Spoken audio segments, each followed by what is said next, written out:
네, 오늘 조국혁신당 당대표 출마를 선언한 분입니다. 조국 전 비상대책위원장 스튜디오에 모셨습니다. 어서 오십시오. 반갑습니다. 오랜만에 뵙습니다. 예. 네, 예. 잘 계셨습니까? 어떻게 지냈습니까? 잘 못 지냈죠. 예. 예, 예. 예. 제가 자유 찾고 난 뒤에 좀 쉬려고 했는데 예. 다들 아시다시피 당내에서 좀 불미스러운 일이 예. 발생을 하고 그래서 전 지도부가 사퇴하는 바람에 제가 이제 비상대책위원장으로 복귀를 해서 예. 각종 뭐 제도적 개선, 예. 그다음에 피해자의 피해 배상 이런 문제를 수습하고 지금은 이제 당 대표를 새로 뽑는 전당대회가 예. 11월 23일에 있기 때문에 예. 현재는 비상대책위원장을 그만둔 상태입니다. 예. 당대표 출마 네. 결심하시게 된 배경 좀 설명해 주시죠. 예. 그는 이제 지난 대선을 계기로 예. 일단 윤석열 김건희 정권은 무너졌지 않습니까? 예. 그리고 조국혁신당이 창당되었을 때 3년 넘기기를 외쳤지 예. 않습니까? 근데 3년 만에 윤김 공동정권은 무너졌고 네. 내란도 격퇴되었단 말입니다. 그 점에서 조국혁신당의 1기는 끝났다고 저는 예. 판단합니다. 예. 그럼 조국혁신당의 2기를 열어야 하는데 예. 지금 이재명 정부 하에서 대통령께서 또 정부가 잘하고 계신 상황에서 예. 조국혁신당의 역할이 무엇인가에 대해서 의문을 품는 분들이 많이 예. 계실 수밖에 없죠. 예. 저는 조국혁신당을 창당한 주역으로서 예. 조국혁신당만의 독자적 역할, 예. 효능이 무엇인지를 입증해야 되지 않겠습니까? 예. 그런 면에서 제가 당대표로 출마를 해서 당선이 된다면 예. 조국혁신당이 해야 될 독자적 역할을 예. 국민들께 말씀드리고 예. 대한민국의 발전을 위해서 노력할 생각입니다. 자, 이기라고 말씀을 하셨는데요. 독자적 역할. 지금 설명을 좀 부탁드려도 되나요?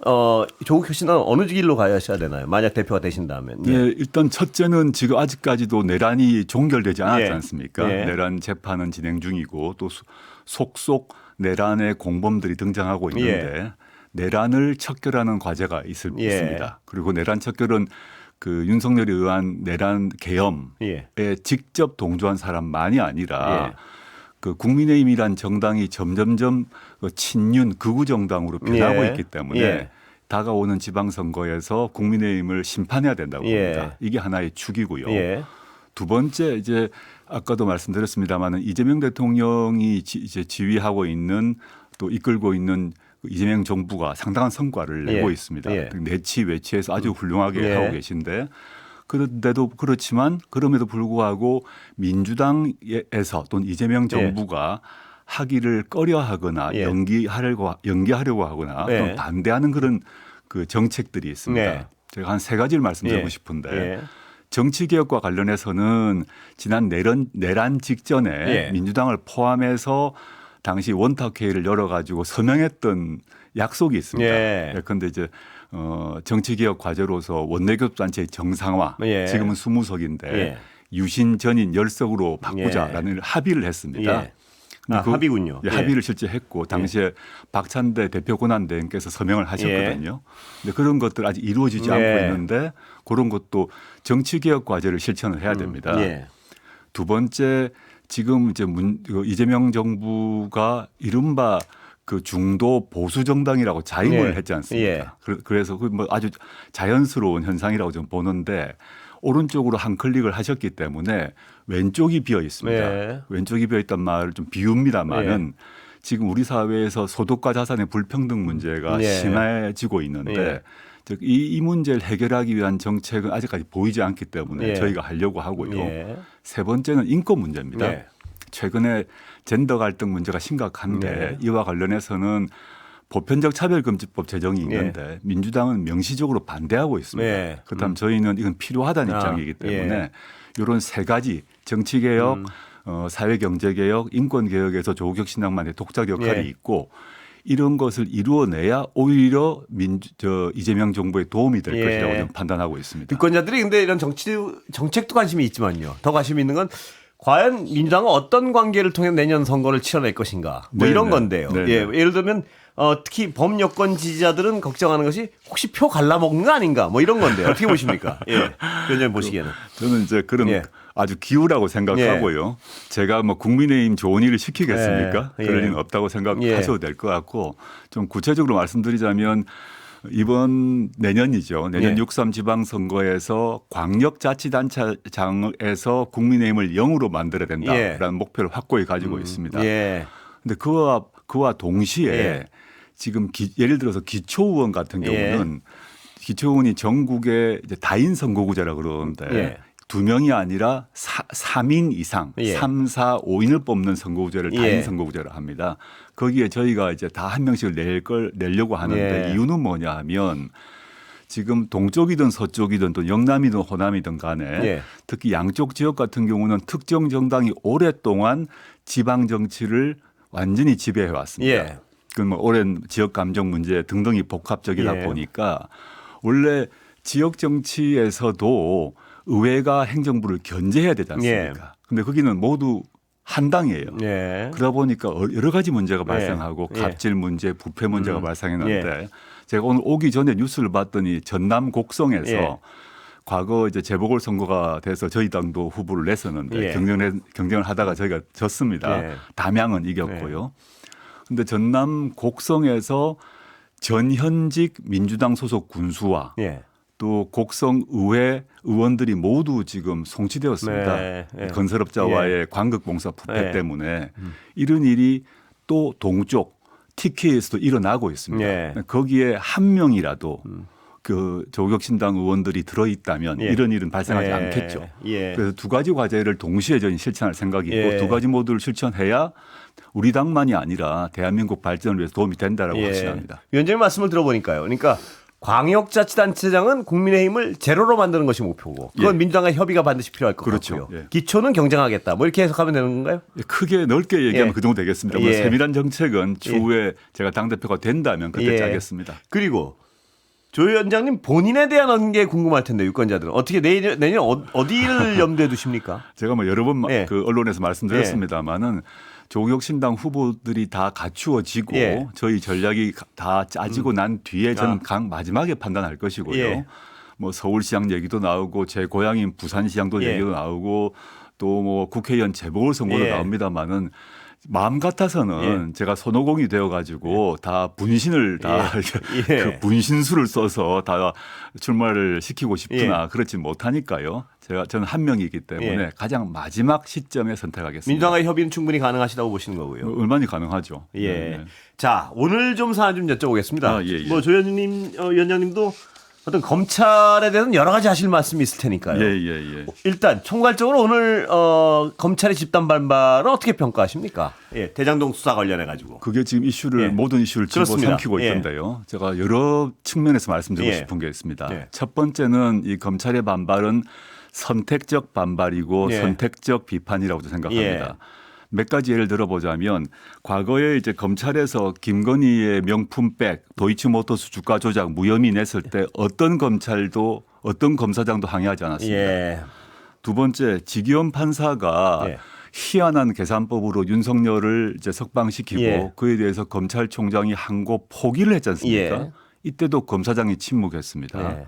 또 세 번째 국민의힘 박수영 의원이라고 예. 부산에 있습니다. 예, 있습니다. 예. 이분이 선거법 위반으로 그 벌금 90만 원을 받았습니다. 예. 100만 원 받으면 날아갑니다. 예. 90만 원 받았는데 검찰이 또 포기를 했습니다. 예. 뭐 또 그 외에 여러 가지가 있습니다만은 이런 경우는 일체 침묵하다가 이번 사건에 갑자기 반발하는 것 예. 이건 선택적 반발이라는 점 먼저 말씀드리고 예. 싶고 두 번째 이제 이게 저는 그 오래 전부터 이 이제 대장동 사건 같은 경우는 증거 조작 문제가 예. 계속 드러나고 있단 말입니다. 예. 그래서 이거는 적법 절차 위반이 확인된 예.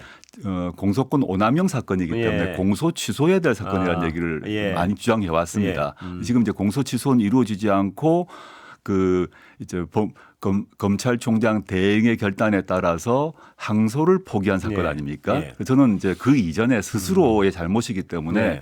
공소 취소를 해야 된다는 예. 거라고 보고요. 세 번째는 이번에 이제 여러 그 검찰 인사 또는 검찰 출신 뭐 정치인 예컨대 뭐 한동훈 씨 등이 예. 얘기를 하고 있는 걸 봤는데 제가 이건 좀 세밀하게 말씀드릴 필요가 예. 있습니다. 예, 어떤 말씀해 게 주십시오. 있나 하면 지금 보니까 이제 당장 언론에는 많이 났습니다마는 통상 검찰의 관례는 구형의 50%가 나가면 항소를 포기해 왔습니다. 예. 그런데 이번 같은 경우는 유동규 씨 같은 경우는 7년 구형했는데 선고 8년. 예. 정민용 변호사 같은 경우는 구형 5년인데 선고 6년 예. 해서 구형보다 많이 나왔어요. 예.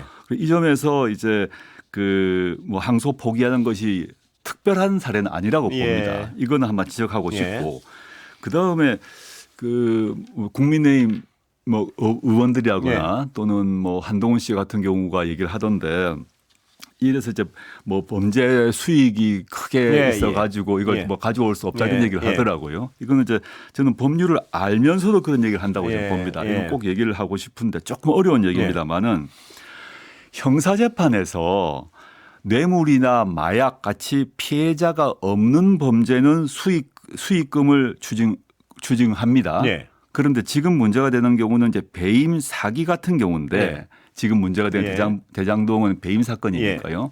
이 경우는 이제 피해자가 있는 경제 예. 범죄입니다. 예. 이런 경우는 형사재판에서 국고로 추징할 수가 없게 되어 있습니다. 아, 예. 없게 되어 있습니다. 예. 그래서 지금 그래서 한번 판결문을 제가 봤더니 법원이 인정한 초과 수익이 1,120억 원인데 예. 이 중에서 뇌물성 수익이 473억이에요. 예. 뇌물성 수익은 이미 형사재판에서 추징이 됐습니다. 예. 이건 예. 이미 돼 있어요. 예. 그다음 제가 말씀드린 배임죄와 예. 관련돼서 못하고 있는 게 있는데 법상 못하기 예. 때문에 배임죄 관련 수익은 못합니다. 예. 법상. 그럼 어떻게 가야 되냐면 민사로 가야 합니다. 민사로 가야 돼서 성남시가 그 민간업자들로부터 민사소송을 제기를 해야 됩니다. 예. 이건 이제 형사사건이 아니라 민사사건이고 예. 그 주체는 성남시가 되는 거죠. 성남시가 해야 됩니다. 예. 그리고 확인을 해봤더니 이 민간업자들이 수익금 2천억 원을 지금 확보를 했단 말입니다. 예. 이에 대해서 추징 보존 조치가 되어 있더라고요. 아, 그래요. 예. 형사사건이 해야 될 일이 아니고 예. 성남시가 민사를 통해서 이 불법 수익을 받아와야 되는데 예. 현재 2천억 정도는 추징 보존이 되어 있습니다. 예. 그래서 이 사람들이 돈을 가져갈 가능성은 낮다. 예. 그런데 이걸 다 없애버리고 예. 갑자기 검찰 출신 인사들이 뭔가 거대한 돈을 예. 갖다가 이렇게 그 대장동 그 피고인들에게 넘겨주는 예. 것처럼 얘기를 하고 있는데 법을 잘 아는 사람들이 의도를 가지고 왜곡하고 네. 있다 이 말씀이시죠? 예. 제가 예. 민사 형사를 섞어 가지고 사실을 왜곡하고 있다라는 예. 점에서 지금 그 참 그런 비난이 정말 이건 좀 의도가 있는 비난이라고 생각하고 있습니다. 검찰의 선택적 반발을 비판하셨는데요. 네. 무슨 의도로 이렇게 선택적 반발? 이번 반발은 의도가 뭐라고 보십니까? 저는 검찰도 그렇고 예. 한동훈 씨도 그렇고 예. 신이 난 것 같더라고요. 예, 예, 그런 것 같습니다. 아주 지금. 신이 예. 나서 이제 뭐 집단 행동도 예. 하고 하는데 저는 뭐 목표는 분명하다고 예. 봅니다. 두 가지인데 지금 검찰 개혁 관련해서 정부조직법이 통과돼서 수사와 기소가 분리되었지 않습니까? 그건 바꿀 수는 없겠죠. 예. 남아 있는 거는 검찰의 직접 보안 수사권 문제인데 예. 이걸 통해서 자신들의 이제 보안 수사권만이라도 확보하려고 하는 예. 이걸 이제 노림수가 있고 예. 또 검찰 출신 뭐 그 정치인 또는 국민의힘 정치인들 같은 경우는 예. 이번 계기로 이 대장동 사건, 대장동 항소 포기를 이재명 정부를 타격하기 위한 가장 중요한 그 수단으로 예. 소재로 쓰는 것 같아요. 예. 그런데 이번 판결문을 보게 되면 이재명 대통령과의 직접 관련성이 없음은 확인되어 있습니다. 예. 예. 그래서 지금 유동규 씨라거나 뭐 등등의 경우 판결이 났지만 그 유죄 판결 난 것이 이재명 대통령의 책임이라고는 어디도 되어 있지 않습니다. 예. 그런데 이거를 두루뭉실하게 섞어버려서 이재명 대통령을 보호하기 위해서 항소를 포기한 것 같은 프레임을 만들었다고 봅니다. 예. 지금 야당과 검찰에서는요. 이 검찰의 무슨 이 피해자 약간 프레임을 잡고 있는 것 같은데 뭐냐면 정치권 외압으로부터 여권의 외압으로부터 검찰 권력이 뭐 이렇게 탄압을 받고 있다 이런 프레임에 대해서 어떻게 보십니까? 그것도 프레임이라고 예. 보고요. 그 이제 뭐 대통령실이 예. 또는 뭐 어떤 유력 정치인이 검찰 팔을 비틀어서 예, 항소를 예, 포기했다 이런 예. 얘기로 이제 만들어내는 그렇습니다. 것 같은데 예. 그거는 이제 검찰총장 권한대행이 해명을 해야겠죠. 예. 사실인지 아닌지 예. 그런 문제로 봅니다만은 저는 이 문제가 그 검찰이 지금까지 보게 되면 예. 항소 또는 상고를 남용해 왔습니다. 1심에서 무죄가 나더라도 무조건 상고를 합니다. 예. 항소 상고를 해가지고 그런 경우 피고인 같은 경우 대법원 판결이 날 때까지 몇 년 동안 고생을 해왔습니다. 그래서 오랫동안 학계 정치권에서 이 항소나 상고를 남용을 방지해야 된다는 얘기를 해왔고 특히 이번 건 같은 경우는 구형보다 더 많이 선고가 됐을 때는 마무리하는 게 맞다고 보는 것이죠. 그렇게 논의를 접근해야 되는데 이 문제를 정치적으로 섞어서 이재명 대통령을 보호하기 위해서 항고를 포기한 프레임을 만들었다는 자체는 실제 아까 말씀드렸습니다만 실제 속내는 검찰의 보안 수사권을 확보하기 위한 것. 또 한편으로는 이재명 정부의 도덕성을 깨기 위한 것 이런 게 목표라고 봅니다. 한동훈 씨의 발언은 여러 가지 감회가 드실 것 같은데요. 특히 조 위원장님 어떻게 보십니까? 이 검찰 자살의 날이다 뭐 이런 표현을 썼는데 예. 저는 좀 가소롭더라고요. 그 검찰을 자살하도록 만든 사람, 검찰을 죽도록 만든 사람이 누구냐? 한동훈 자신과 한동훈의 보스였던 윤석열이었죠. 윤석열, 한동훈이 힘을 합해서 검찰권 오남용을 해가지고 수많은 사건, 뭐 저 사건을 얘기하진 않겠습니다. 문재인 대통령 사건, 이재명 대통령 관련 사건을 끝도 없이 확장하고 확장해가지고 문제가 된 거 아닙니까? 그래서 예컨대 울산 선거 개입 사건, 김학의 출금 사건, 그다음에 디스커버리 사건, 수많은 사건이 다 무죄 판결 났습니다. 이걸 지휘했던 사람이 누구입니까? 그래서 모든 국민들이 이 검찰의 문제구나를 알게 되어서 국회에서 결단한 거 아닙니까? 그래서 검찰청이 문패를 내렸지 않습니까? 검찰을 죽도록 만든 사람들이 바로 윤석열, 한동훈과 같은 정치 검사들입니다. 그런데 지금 갑자기 무슨 검찰이 죽었다고 말을 하는지 자기들이 죽게 만들어 놓고 지금 엉뚱한 얘기를 하고 있다고 보고요. 저는 그 정치 검사들이 잘 쓰는 게 그 프레임 만드는 것, 그다음에 그 자신의 논리, 자신의 그 실제 속내를 숨기기 위해서 교원 영색을 통해서 희한한 논리를 만드는데 그걸 한동훈 씨가 똑같이 하고 있다고 좀 보고요. 한동훈 씨가 지금 국민의힘 안에서 장동혁 대표한테 밀려서 뭐 아무 일도 못 하고 있지 않습니까? 뭐 공천도 받지 못할 것 같은데 이번 기회에 뭐 당권 경쟁을 하려고 또 존재감을 부각시키려고 이걸 이슈 파이팅을 하시는 것 같아요. 저는 그렇지만 자기가 했던 행태를 돌아보라.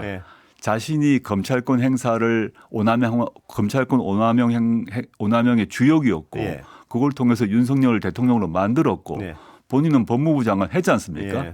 그러면서 그 책임 있는 사람이 무슨 검찰 사망에 대해서 운운할 자격이 있는지 저는 뭐 가소롭다 생각합니다.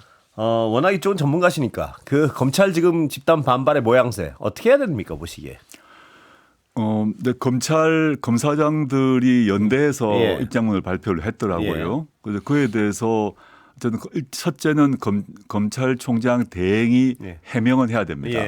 이건 어떠하다. 압력이 없었다랄까. 뭐 이런 실제 사실관계를 밝혀야 되는 거죠. 대행께서 어떤 논리에 따라서 했다라는 걸 밝혀야 되고 또 법무부 장관께서는 오늘 아침에 그 도어 스태핑에서 뭐 한 말씀 하신 걸 들었습니다. 근데 법무부와 대검 차원에서 이 일에 대해서 설명은 분명히 해야 됩니다.